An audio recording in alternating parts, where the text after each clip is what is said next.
Antes de começar a falar sobre o capítulo de prestação de contas, eu queria compartilhar um pouco de pano de fundo da legislação, para quem chegou só à tarde, e também para quem está entrando ainda nessa discussão, porque muitas pessoas não acompanharam desde o processo, né, de construção da legislação, e dar um pouco do meu relato, porque até, enquanto eu estava me preparando para vir para cá, ontem eu fiquei pensando, acho que seria muito legal se eles pudessem saber qual é o bastidor de cada artigo, porque ele existe.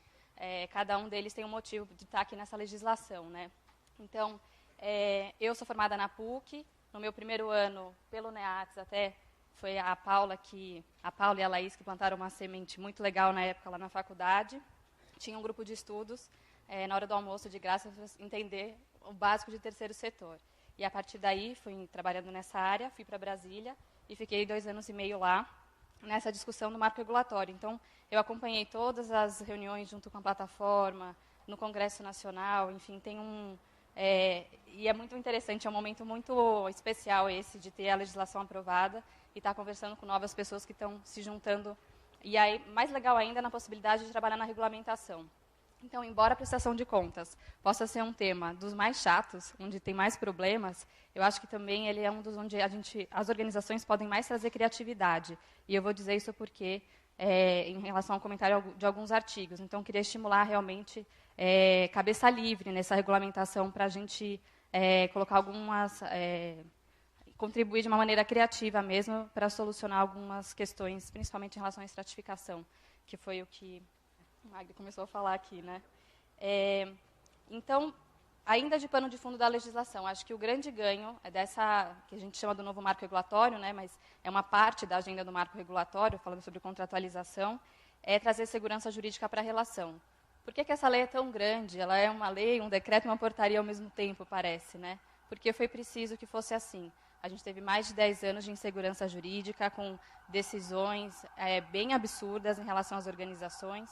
Então, foi preciso colocar no texto legal a solução, a defesa de muitas questões que estavam sendo muito mal conduzidas aí no nosso ordenamento, né? Então, paciência na hora de ler, eu acho que vale a pena, tudo tem um histórico, tem um motivo para estar aqui. Acho que isso dá para dar uma acalmada no coração quando a gente vê uma legislação tão grande, né? E aí, quem tiver interesse em entender qual é esse pano de fundo, reforçando o que a Paula falou, um site no Facebook, na página no Facebook do marco regulatório, todo o material que a plataforma tem produzido, as cartilhas, eles ali têm, a Caritas também tem um material muito interessante sobre isso, que mostra no detalhe o porquê, pelo menos das premissas básicas aqui da legislação. Bom, prestação de contas, ela também é um tema que acaba sendo a reta final da consequência de vários outros problemas que não foram solucionados, né? Então, se o plano de trabalho tivesse sido bem definido, se as regras de execução tivessem bem delimitadas, se pudesse, de maneira expressa, pagar as pessoas, enfim, tudo isso, na hora da prestação de contas, não teria gerado tantos problemas quanto geraram. Então, essa legislação, embora a prestação de contas tenha também novidades sobre procedimentos de prestação de contas, ela já... Como ela trata a relação de uma maneira muito mais estruturante, ela já facilita que essa prestação de contas seja muito menos burocrática do que já foi até hoje. Acho que esse também é um ganho bem importante da legislação, de tratar essa prestação de contas com um novo olhar, que é a ideia dele ser um procedimento sistemático mesmo. Por que sistemático? Essa legislação traz algo que já estava no governo federal há alguns anos, né, sobre plataforma eletrônica para prestação de contas. O que, é claro que a gente tem especificidades em alguns locais, e tem previsão na legislação de adequação em relação a isso, mas para a maior parte dos casos, e que é realmente a grande maioria das parcerias que são feitas, dá conta, sim, de fazer por procedimento eletrônico, o que facilita a fiscalização, o que pode facilitar, inclusive, a gestão da organização, evitar o envio de papelada para Brasília, perdas, enfim. Brasília não, enfim, para os órgãos, né, porque a gente está falando aqui do âmbito nacional. Então, acho que o sistema de prestação de contas ele está refletido em vários outros momentos dessa legislação. Então, acho que até o monitoramento vem para ajudar, a execução, como a Daniela também trouxe, pontos importantes ali de custos indiretos também vão ajudar na prestação de contas. Eu queria ressaltar alguns pontos específicos delas, né? Controle de resultados. Tem uma novidade muito boa dessa legislação, que é tentar trazer a ideia do controle de resultados, e aí, assim, qual é a efetividade, de fato, do que a gente está fazendo? Muito para além do que está olhando ali na nota fiscal. Então, a pesquisa dos beneficiários, como ele falou, é interessante. Aí tem um artigo 67 que eu relendo ontem e falei, nossa, que bom que saiu desse jeito, que incrível, né? O 67 ele tem uma mensagem sobre eficácia e efetividade das parcerias muito interessante. Então, dizendo assim, olha, a gente tem que considerar o grau de satisfação do público-alvo, qual é que é a possibilidade de sustentabilidade dessas ações após a conclusão do objeto. Então, questão de continuidade, a gente planta uma semente ali, a gente quer que ela se perpetue, né? Então, tem toda uma lógica de continuidade, de apoio para essas iniciativas muito interessante nesse olhar do controle de resultados, que eu acho assim bem inovador, e acho que daí a criatividade vai ajudando a gente a ressignificar essa questão. Oi, Laís. Acho que outro ponto que vale a pena a gente falar, agora já mais específico sobre prazo, a legislação também vem solucionar uma questão que era um dos pontos de mais debate, que é estoque de prestação de contas e a dificuldade de ter uma segurança jurídica ali de quando é que a prestação ia ser analisada e em que termos, né? Então, com essa legislação, as organizações têm mais prazo agora para apresentar a prestação de contas. Na verdade, assim, o prazo limite teto, né? Agora é até 90 dias. Esse até 90 dias pode variar dependendo da complexidade do objeto, o que é bom também, porque se a gente tem uma parceria com um objeto menos complexo, que tem ali um prazo de execução menor, é bom que a prestação de contas seja definida por um prazo menor, porque a gente já resolve a vida mais rápido, né? Então, acho que esse até 90 dias, ele pode até gerar uma insegurança para alguns, mas, na verdade, ele deixa a flexibilidade para ser adequado para cada realidade, o que é bom também. E aí as organizações precisam entregar, então, o relatório do cumprimento do objeto, a execução financeira, e aí, com a regulamentação das regras estratificadas, aí a criatividade pode ajudar ao que outros mecanismos podem ser apresentados ou simplificados nessa entrega das organizações para o Estado.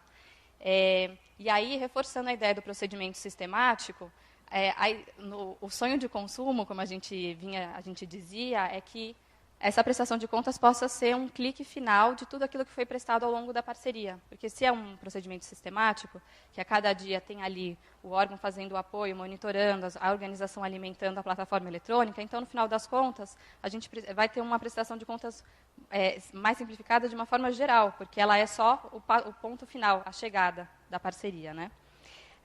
Para o poder público, o prazo ficou de 90 até 150 dias, e aí também em razão da complexidade do objeto, que pode variar, o que também foi uma grande inovação, porque a gente tinha uma dificuldade de visualizar prazos adequados. Então, a legislação estipulava alguns prazos que era impossível cumprir, até para o poder público. Então, teve aí um esforço. Luz, ficou bom agora. Não, pode deixar. Não.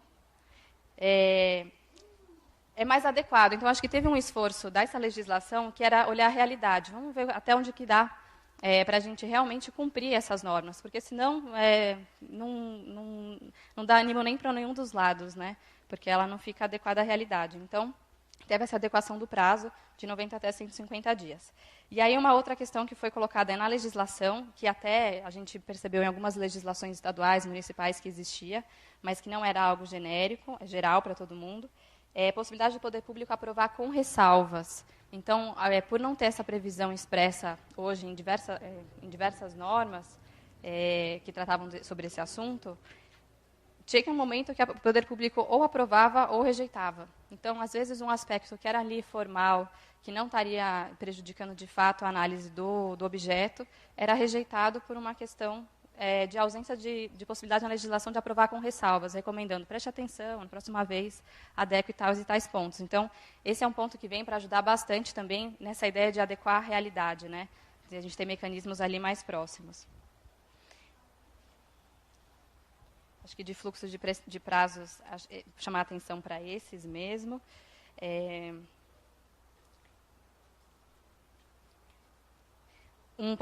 Outro ponto positivo do capítulo de prestação de contas sobre manuais específicos para facilitar, e eu acho que muito desse processo de regulamentação já pode ir surgindo aí as cartilhas, os pontos quem tem mais experiência já pode também contribuir com os outros, né, do que deve ser mais analisado. E agora, para falar um pouco da regulamentação, que eu acho, por isso que eu estava dizendo que, embora até hoje possa ser entendido como uma das partes mais chatas da relação prestação de contas, ela é o lugar onde a criatividade pode ser exercida de uma maneira mais eficiente. Por quê? Essa legislação previu algo muito importante, que é a estratificação de valores. Foi feita uma métrica, uma contagem lá em Brasília, que tem um número significativo de parcerias, né? 10 mil parcerias no último período analisado lá pela pesquisa do IPEA, que também está nesses sites que a gente falou, de um recorte de 600 mil reais. Muitas pessoas podem achar que esse recorte veio da lei do termo de parceria, mas não é, ele tem uma realidade, ele parte de uma análise real. Se verificou que 80% da quantidade de parcerias que são feitas no governo federal, na verdade, só movimentam até 20% dos recursos que são repassados para as organizações. Ou seja, muitas parcerias ali gerando um resultado final pequeno. E 20% do recurso, então a maior parte do recurso, está distribuído, 80% do recurso está distribuído só para 20% da quantidade de parcerias. Esse recorte, onde isso acontece, desse 80 a 20, é nos 600 mil reais. Então, até 600 mil reais, a gente tem muita parceria acontecendo, e movimentando, no final das contas, pouco volume, menos volume no governo federal. E nesse outro universo, para cima de 600 mil, muito menos parceria, mas que movimentam recursos muito maiores, que são aquelas parcerias que realmente têm capilaridade muito grande, né, de atuação nacional. Então, essa métrica dos 600 mil reais, ela é muito adequada à realidade também, por isso que ela está aqui na legislação dessa forma. É proposto que o regulamento trate de regras simplificadas. E acho que essa é uma vantagem muito grande que tenha trazido para regulamento. Porque, mesmo nas discussões que foram bastante participativas, na época lá no governo federal, a gente sentia que faltava ainda, cadê a inovação? Quem pode ser o mais criativo aqui para a gente realmente facilitar até os 600 mil reais, sem causar também preocupação do lado do controle? Então, acho que as organizações que estão aqui, as pessoas que estão estudando o assunto, estão se engajando no tema, tudo que vocês tiverem de ideia em relação ao que vocês fazem de prestação de contas, até com outros parceiros, né, sem ser poder público, pode ajudar nas ideias para a regulamentação dessa estratificação.